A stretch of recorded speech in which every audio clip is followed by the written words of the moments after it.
Palagi pong may nakikipaglaban pagdating sa pundo ng kalusugan. Ito pong ating butihin, Senator Bongo, mga kababayan, para po ninyong malaman ang pundo nga dapat ibalik ng gobyerno, 113.12 billion pesos. Bakit? Yung 60 billion pesos nga excess funds nga binalik sa National Treasury ay ibalik ang pundo ng PhilHealth. So ngayon, mga kababayan, plus 53.12 billion pesos nga subsidy 2026 budget. So i-combine yan, magiging 13.12 billion, mga kababayan. So ngayon, mga kababayan, balik tayo sa 60 billion pesos. Yung 60 billion pesos, mga kababayan, hindi po natin alam kung saan po yun ginamit. So, kung nagamit yun sa ghost project na flood control na yan, yung pera na pundo ng PhilHealth ay wala na yun, tiway na yun. Wala na yun. So, ano po ang gagawin ng ating gobyerno? Siguro, uutang na naman para ipangtapal, para mabayaran yung nag-ghost nga 60 billion pesos. So another na naman bayarin yan, mga kababayan, no?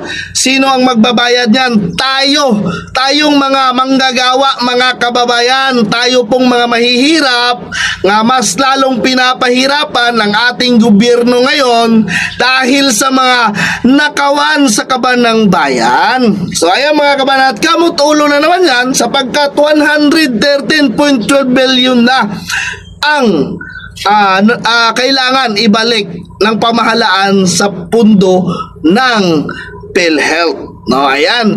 Eto, mga kababayan, kaya nagpapasalamat tayo nga palagi pong may nakikipaglaban pagdating sa pundo ng kalusugan. Ito pong ating butihin, Senator Bongo, mga kababayan. Kaya ito niya, sinasabi niya po, babantayan natin upang masiguro ng PhilHealth ang pundo nila ay magagamit lamang para sa health ng ating mga mamamayan, lalo na ang mga mahihirap, at walang ibang malalapitan kundi ang pamahalaan. Ito pa, sinasabi niya, health is not a privilege but a fundamental right of every Filipino, and I will do everything I can to protect and promote that right. So, mga kababayan, maraming salamat nga may Senator Bongo nga palaging pinagtanggol at pinaglaban kahit mapahiya pa. Nagkasagutan pa yan sila ni Department of Finance nga si Recto, mga kababayan, no? Nakikiusap naman si Senator Bongo nga sana hindi na maulit nga pag nagkaroon ng ng pundo yung PhilHealth ay sana wag na munang isauli sa National Treasury, no? Dahil baka mapupunta lang yan sa iilan at gagawing gatasan, no, ng mga mapamamantalang mga politiko na yan, ng mga kurakot na yan. Ito namang si si Recto ay sumagot naman, itong si Ralph Recto ng Kabulastugan, no, ay sinabi niya nga pakiusap lang din daw niya, wag daw silang utusan. Iba po yung inuutosan at magkaiba po yung nakikiusap. Ang ating butihing senador ay nakikiusap po. Kaya ito, mga kabanat, nakikipaglaban si Senator Bongo pagdating sa kalusugan ng ating mamamayang Pilipino, dahil kailangan po yan ng health ng ating mga mamamayan talaga, mga kababayan, no?